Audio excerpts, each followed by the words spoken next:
For 18 years, I mourned a child I never buried, until the day she walked into my house and whispered, "Mom?" It was supposed to be the happiest day of my life. The room smelled of antiseptic. Soft cries of newborns echoed from the maternity ward next door, and the cold stir of air conditioning brushed against my sweat-soaked skin. I was 25, in love, and about to meet the little girl who had kicked me wide awake every night for the past 9 months. I had dreamt of her eyes. I had even bought a purple beaded bracelet with her name, Zara, before she was born. I screamed one last time as the final push tore through me, and then silence. Not the kind of silence that came with peace, but the kind that hissed, cold, deafening. I didn't hear a baby's cry, just shuffling feet, muffled whispers, and then a nurse gasped. I tilted my head weakly, my eyes searching. "Is she okay?" No one answered me. The doctor muttered something under his breath and motioned to a nurse, who nodded quickly and rushed out. I felt my heartbeat surge, a growing scream clogging my throat. "Where's my baby?" A moment later, my husband Daniel came in. He looked pale. "Olivia," he started, gently taking my hand. "The baby didn't make it." I blinked. "What do you mean?" She was stillborn. There were complications. The cord," his voice cracked. "Stillborn?" I shook my head violently. "No, no, she was fine. Her heartbeat was fine during the last checkup." "Daniel, what are you talking about?" A nurse came forward and injected something into my IV before I could protest. The world began to blur. My limbs grew heavy. My voice slurred. "Let me see her. Please. I want to hold her." But they never let me. Not even for a second. Darkness swallowed the edges of my vision as the hospital lights faded. And that was the day they told me my daughter died. I woke up the next morning in the maternity ward, not to a baby's cry, but to the hollow sound of my own heart breaking. The room was too clean, too quiet. No cradle beside my bed, no tiny hat, no footprints. Just a dull ache between my legs and a deeper one in my chest. I turned and saw my husband, Daniel, staring blankly out the window. He hadn't slept. "Where is she?" I croaked, barely able to swallow. Daniel hesitated. "They've taken care of everything." "Taken care of what?" My voice cracked. The burial.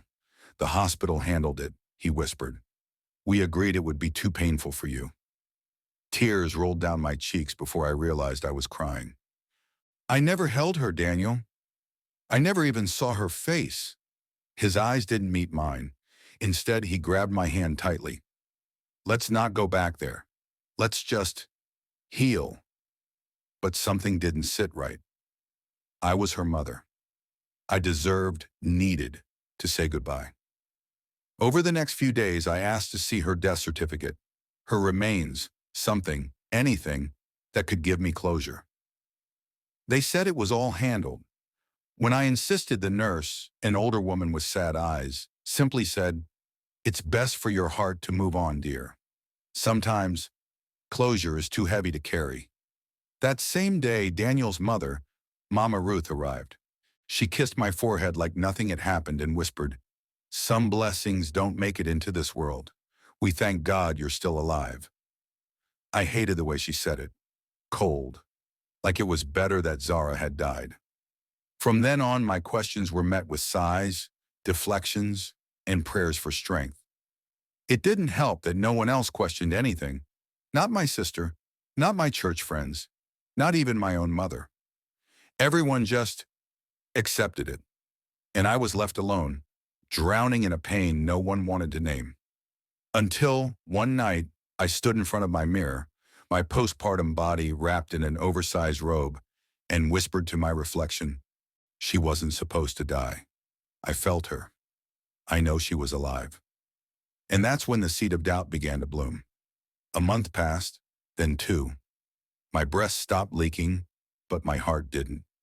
My nights were restless, haunted by dreams of a baby crying just beyond my reach.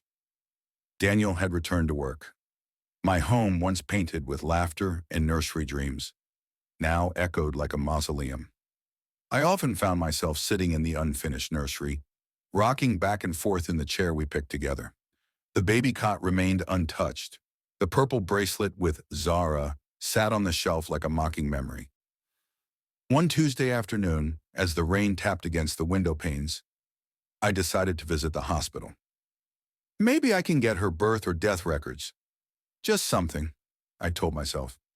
I wore a plain hoodie and moved quietly through the corridors, not wanting to draw attention. The receptionist was young and distracted. When I asked for records, she asked for my ID, then walked to the back to check the archives. A nurse, tall and dark-skinned with weary eyes, passed by and froze when she saw me. Mrs. Mrs. Daniels? She asked, her voice low. Yes. She looked over her shoulder, then motioned for me to follow her. We stepped into a supply room. The air smelled like antiseptic and secrets. I remember you, she said nervously. You gave birth here, 18 months ago. I nodded slowly. Yes, Zara.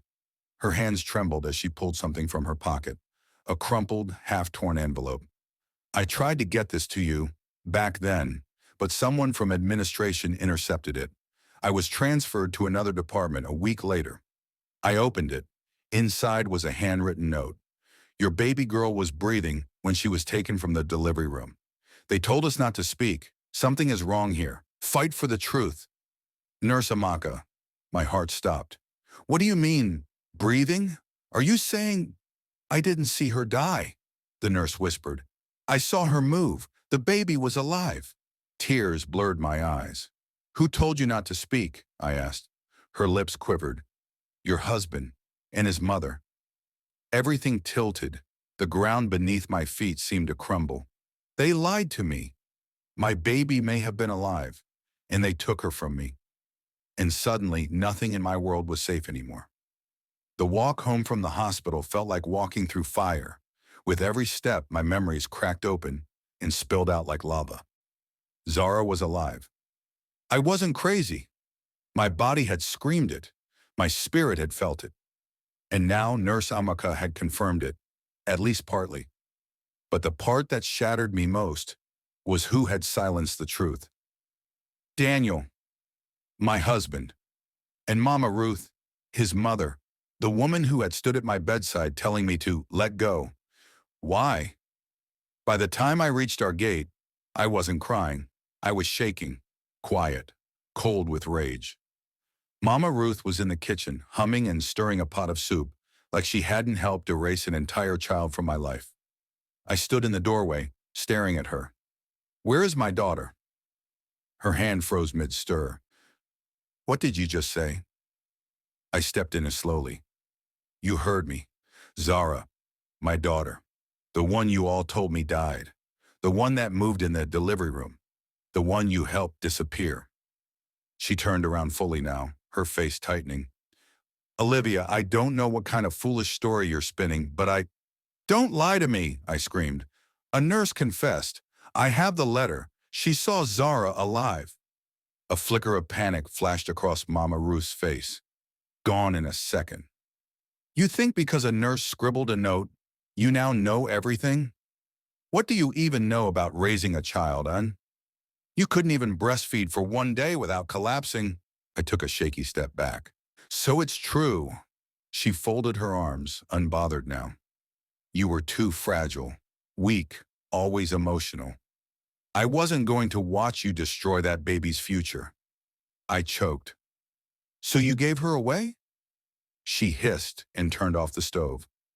A family, a real family, paid for her to live better than you could ever offer. They were desperate, influential. They made arrangements. You sold my child? My voice cracked. You traded my baby like she was property? She walked past me and muttered, At least she's alive and well. Be grateful.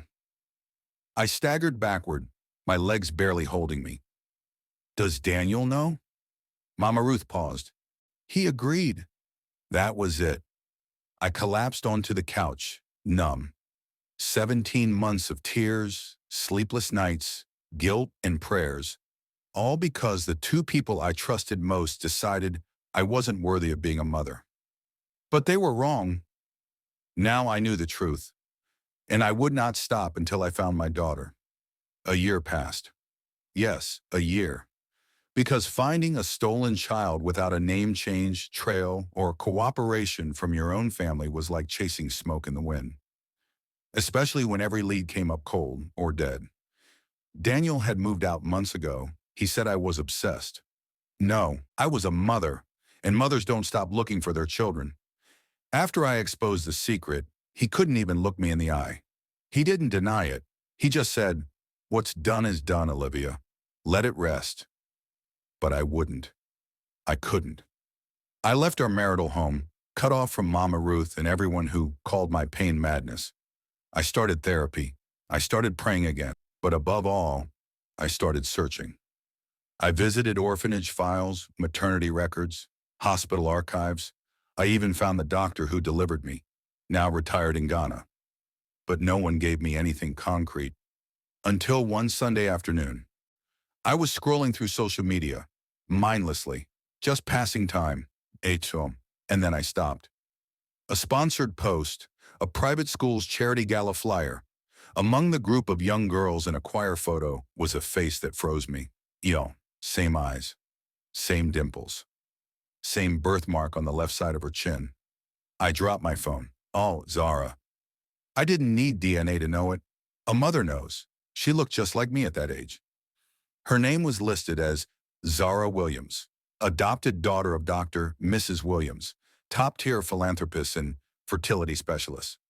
Of course it was a fertility doctor who adopted her. They had ties to hospitals, networks, power. But why would they take a child that wasn't theirs? I couldn't sleep that night. I printed the flyer and held it to my chest. "I found you, baby," I whispered, trembling. "But how do you approach the child you birthed, who thinks another woman is her mother? And worse, what if she doesn't want you?" Still, I knew one thing. I was going to meet her, even if it broke me. I dressed like someone going to war. Not in armor, but in calmness. A soft floral blouse, a pair of jeans. No makeup, just trembling lips and a prayer under my breath. The school gates were wide open for the annual charity event. I slipped in unnoticed, clutching the flyer in my handbag like a passport to a life I'd been locked out of. Children and parents buzzed around, music filled the air, and camera flashes popped like fireflies. Then I saw her. On stage, hair braided in neat cornrows, wearing a blue gown, singing in the school choir. She looked ethereal. Zara, my baby. My heart thundered in my chest as I moved closer, tears already filling my eyes, but I couldn't cry. Not here. Not yet. After the performance, the students filed into the crowd. I followed her like a ghost, careful not to be seen. And then she stopped, right in front of a woman. A tall, elegant woman in pearls and poise. "Zara, darling," the woman smiled, opening her arms. Zara ran into them. "Mom," she giggled. I felt the breath leave my lungs. She called her mom. The woman, Dr. Clara Williams, the woman who had my daughter, hugged her tightly, kissed her forehead. "You did so well, my love." My knees nearly buckled. I wanted to scream. I wanted to grab Zara and say, "I am your mother. I carried you. I bore your pain." But I didn't. Instead, I watched them, like a stranger. Then Zara turned slightly and caught my eyes. Our gazes locked. She blinked. I blinked. My lips trembled into a faint smile. She tilted her head, confused. Then Dr. Williams turned toward me too. Her smile faltered. A flicker of recognition flashed in her eyes. She knew who I was. She knew what she had done. Quickly, she whispered something into Zara's ear and turned her away. Just like that, they disappeared into the crowd. But not before Zara turned back and looked at me one last time. Not with fear, with curiosity. Hope fluttered in my chest. It wasn't over. I had seen her. She had seen me. And that, changed everything. The next day, I stood outside the gates of Williams Fertility Wellness Center, a glass building so pristine, so deceptive, it looked like nothing evil could ever happen there. But I knew better.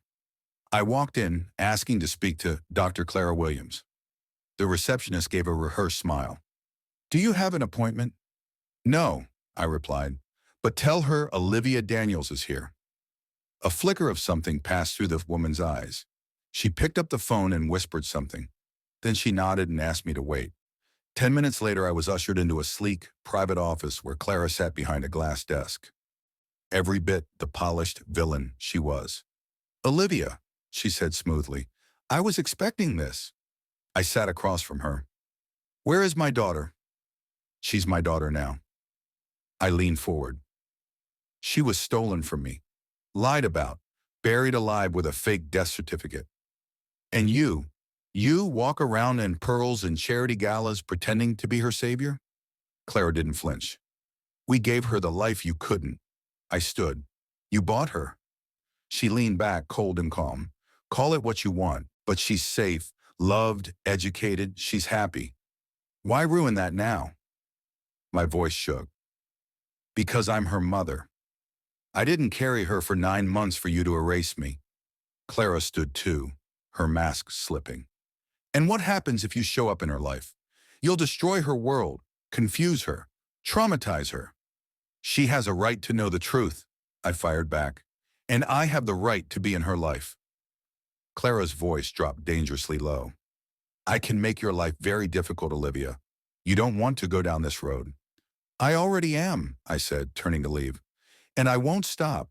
I will go to the press, to the police, to the courts, whatever it takes." She laughed. "There's no record of that child being yours.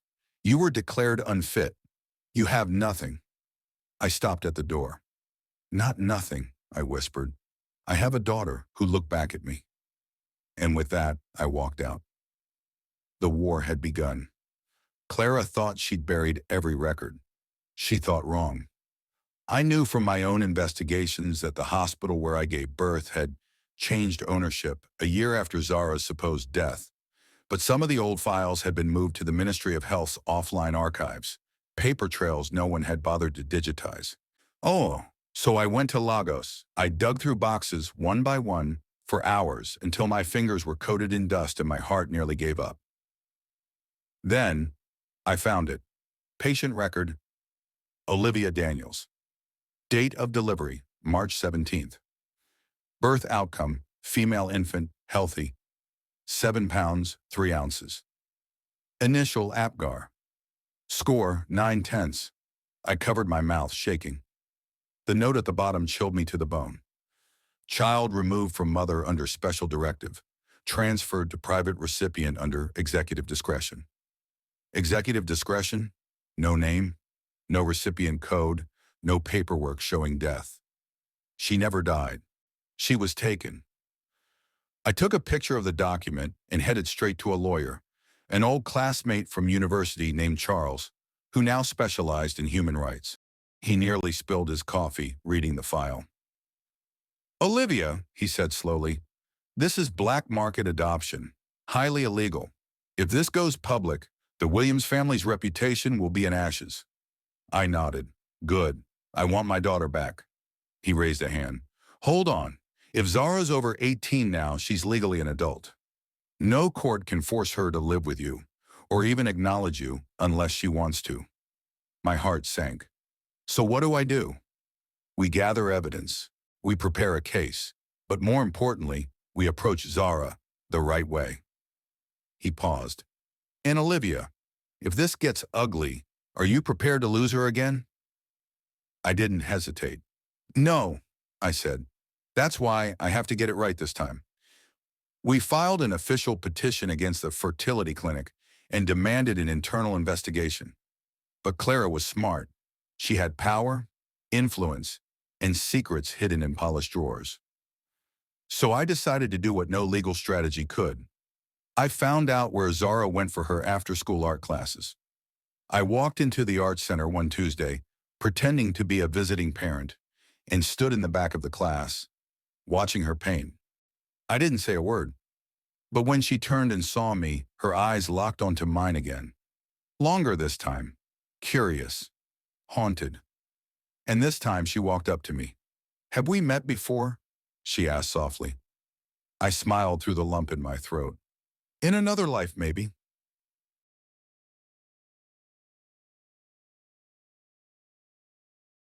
She stood in front of me, up close this time. Her eyes were searching, her brows furrowed. She tilted her head the same way I do when I'm thinking hard. Her voice was soft but sure. "Why do I look like you?" My heart twisted. I opened my mouth, but nothing came out. "How do you tell a child you were stolen from her life? That her entire existence was a lie wrapped in pearls and private school blazers?" I don't know," I managed to say. "Maybe we're connected." Her eyes didn't blink. "You came to my school gala. I saw you. My mom rushed me away." My voice trembled. "Did she say anything after that?" Zara shrugged. "She said you were someone from her past, but I don't know. There's something about you. You feel familiar." She said the word familiar like it was a piece of herself she didn't know was missing. I reached into my bag and handed her a small photo, the only one I had of me in the hospital, right after her birth. I was pale, crying, holding a tiny baby wrapped in pink. "That's me," I whispered, "the day you were born." Zara stared at the photo, then back at me. "No," she whispered, but her eyes said otherwise. "I didn't abandon you, Zara," I said. "You were taken from me. They told me you died. I mourned you. I buried an empty coffin. But you were alive, and they kept you from me." She looked like she was about to speak, but the art teacher called her name. Zara looked over her shoulder, then turned back to me. "If this is true, everything in my life is a lie." She took the photo. "I need time." I nodded, tears choking my throat. "Take all the time you need. I'll be here." She walked back to her seat, slowly. Clara's version of the truth was crumbling, and I had just given my daughter her first taste of real identity. Now it was a matter of time, and love, and whether the bond we shared in blood could withstand 18 years of separation. Zara didn't sleep that night. She paced her bedroom floor, clutching the photo I gave her, the hospital picture of me holding her as a newborn. It had no filters, no fancy edits, just raw love in a mother's exhausted face. Her mind was spinning.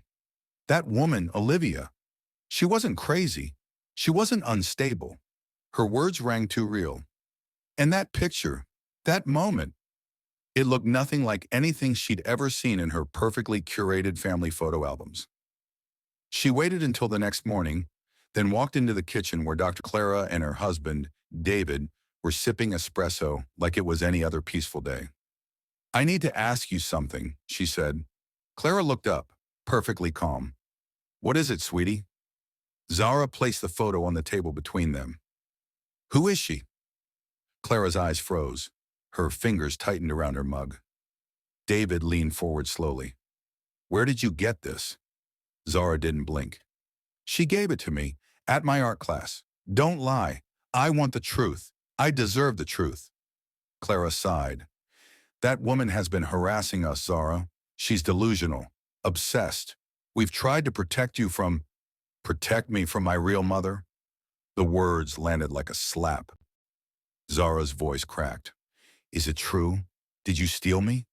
Clara's face changed. Cold, distant. "We gave you a better life. You wouldn't understand the sacrifices we made to raise you right. That woman was unstable, emotional. We rescued you." David tried to calm the room. "Zara, please, your mother is right here. We love you. We raised you." Zara stepped back, shaking her head. "You lied to me. For my whole life." Her voice dropped to a whisper. "And now, I don't even know who I am." She turned and walked out of the house. Clara called after her, but she didn't stop. That afternoon, Zara came to see me. Her eyes were red. Her voice was hollow.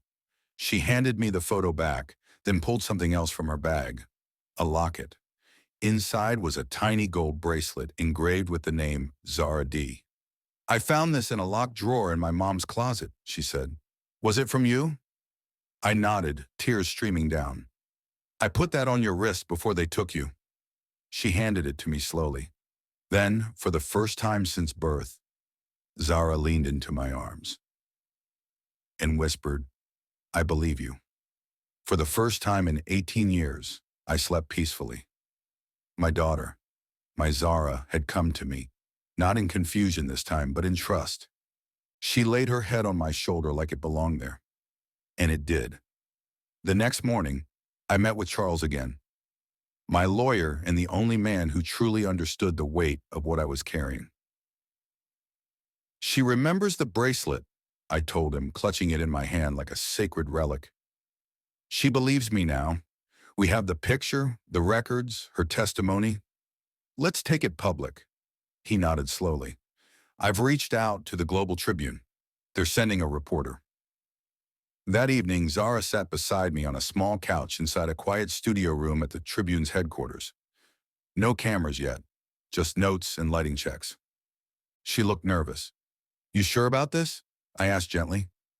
Zara looked up at me, her eyes shimmering. "They lied to me, to you, to everyone. If I stay silent, I become part of it." I squeezed her hand. "Then let's speak." The interview was raw, brutal, honest. I told them everything, how I'd been declared unfit post-labor, how my baby was pronounced dead and buried without a real body, how the clinic mysteriously shut down, and how Dr. Clara Williams rose from its ashes with a child nobody could trace. Zara held up the bracelet and the photo. Then came the most gut-wrenching moment when the reporter asked her, "Zara, who do you believe your real mother is?" She turned to me. "I don't just believe it. I know it. It's her." The reporter looked stunned. "And what do you want now?" Zara didn't flinch. "Justice, not just for us, but for any other mother they might have done this to." The next morning, the headline was everywhere. "Stolen at birth, mother and daughter reunited after 18 years of lies."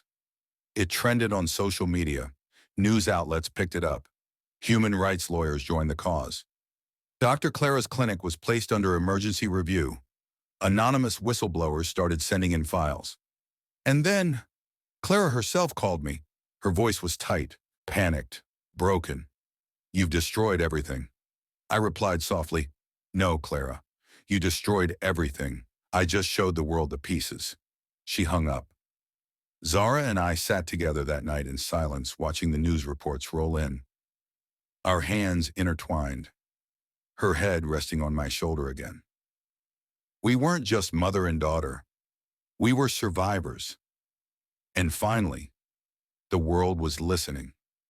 Days after our story broke, the public outcry was deafening. The clinic's board suspended operations. Clara Williams went radio silent. Zara and I were inundated with interview requests and support messages from mothers all over the country. But then came the letter. Delivered in a plain brown envelope, no return address. Inside it, a USB flash drive and a note. "She wasn't the only one. If you want answers, open this." I stared at it like it was a bomb. Charles insisted we view the contents together at his office. I brought Zara along. Her hands trembled as she held mine, but her eyes were sharp, ready. Charles plugged it in. A single file, the ledger.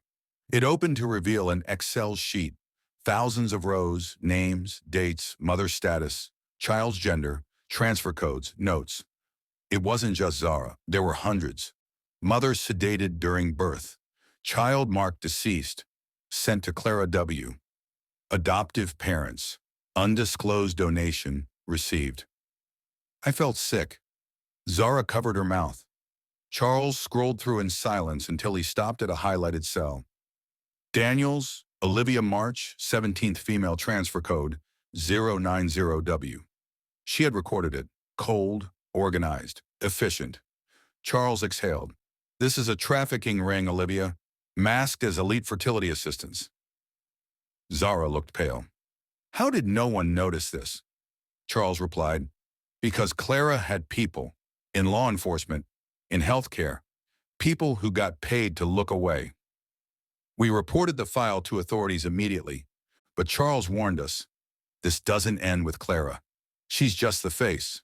Someone else funded this. That night, Zara and I sat together again. Why us? She whispered. Why me? I held her hand. Because they thought I was powerless, alone, disposable. Zara nodded. But we're not. No, I said, tears in my throat. Now we're warriors. She smiled softly. But just as we were finding peace, my phone rang. Unknown number. A man's voice, distorted. You've gone too far, Olivia. If you want your daughter safe, stop digging. The line went dead.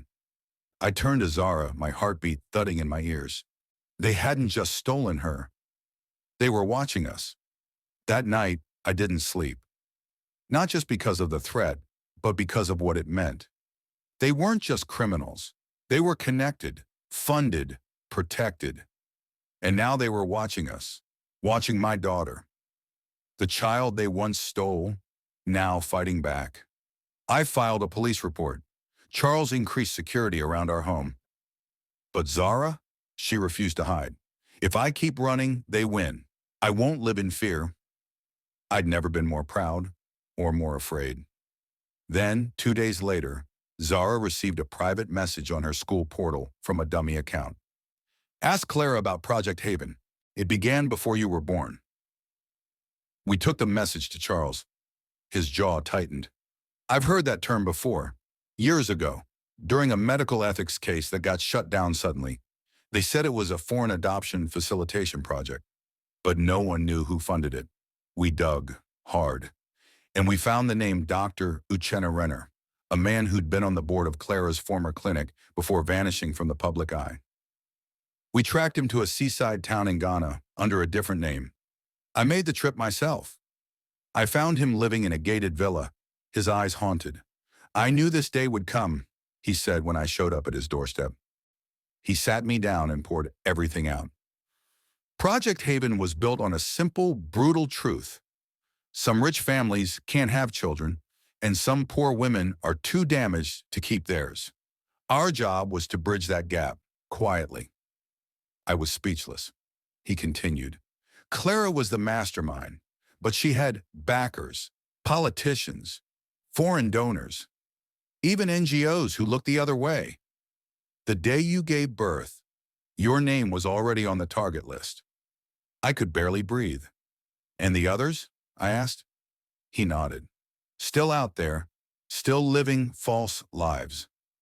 I left his house with recordings, photos, and a written statement. We published it all, every single file. The world roared. International investigations were launched. Clara was arrested at a private airstrip trying to flee. Her husband claimed innocence, but the ledger said otherwise. Zara stood by me at the press conference. They tried to erase my story, but blood speaks. She looked into the cameras and said what I never could. My name is Zara Daniels. I was stolen at birth, but I found my mother, and no one can take her from me again. The crowd clapped. Tears rolled down my cheeks, not because of justice, but because for the first time since that hospital room, I could finally say it. This is my daughter, and she's home.